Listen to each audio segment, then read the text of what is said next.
Hey there folks, Dan Dix here, reporting for Press for Truth, and by now I'm sure you've already heard of the San Bernardino shooting.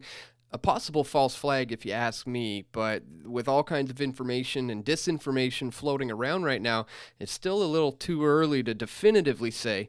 So today, we're going to peel some of the facts here from what actually happened. We know that 14 people have been killed and at least 17 are injured. There are two suspects who were killed in a shootout with police, both Muslim, a husband and wife team named Saeed Rezwan Farouk and Tashfeen Malik. Now, it seems very unlikely to me that the gunman would just shoot up a center for disabled people, which is what the Inland Regional Center was. It was a place where disabled people can get training and counseling to improve their lives. Now, this didn't really make any sense, so during my research, I attempted to confirm this information by visiting the Inland RC website, only to receive this message. Your access to this site has been limited. Reason given, access from your area has been temporarily limited for security reasons. So here we see it's obviously becoming more difficult for me to be able to just simply fact check and verify something like this kind of info, quite convenient when more info now is coming out about, drills taking place leading up to and on the day of this attack. And meanwhile, you've got CNN here already calling this an act of terrorism, with the main shooter having been in touch with more than one international terrorism subjects. So the question is, what exactly did occur here? It seems very unlikely that this is the kind of lone gunman attack that many are trying to make it out to be. So what's going on here?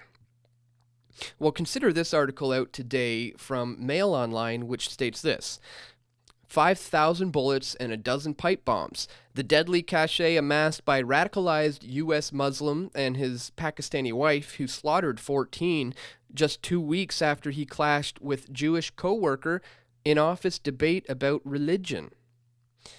Now keep that in mind when you consider that immediately following the shooting, there was a press conference that was held by CARE, the Council on American Islamic Relations, and what they had to say, speaking on behalf of the Muslim community, was that we unequivocally condemn the horrific acts that happened today, said the representative. Also, the brother-in-law of the male shooter also stated he had no idea why Saeed Farouk would do this, and that he was in shock himself.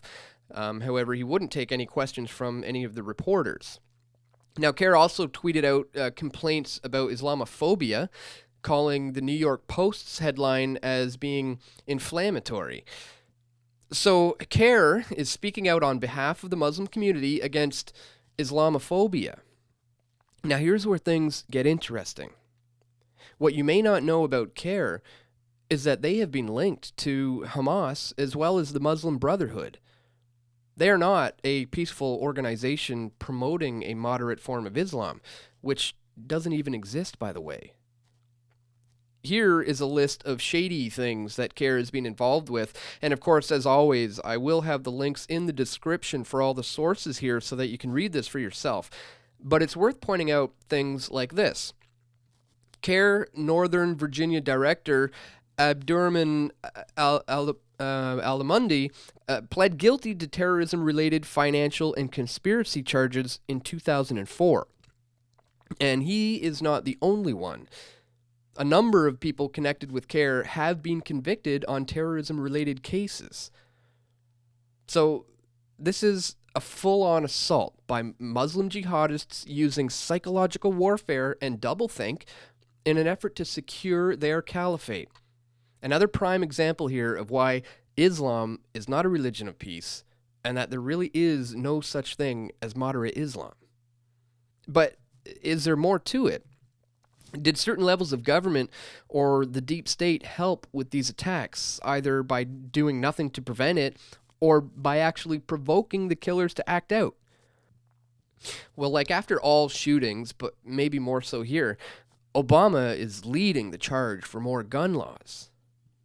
He's now urging lawmakers to prevent individuals on the no-fly list from being able to buy guns. Never mind that the no-fly list is pretty arbitrary and notorious for banning innocent people from flying on commercial flights. Obama stated the following: "We don't yet know what the motives are of the shooters, but what we do know is that there are steps we can take to make Americans safer."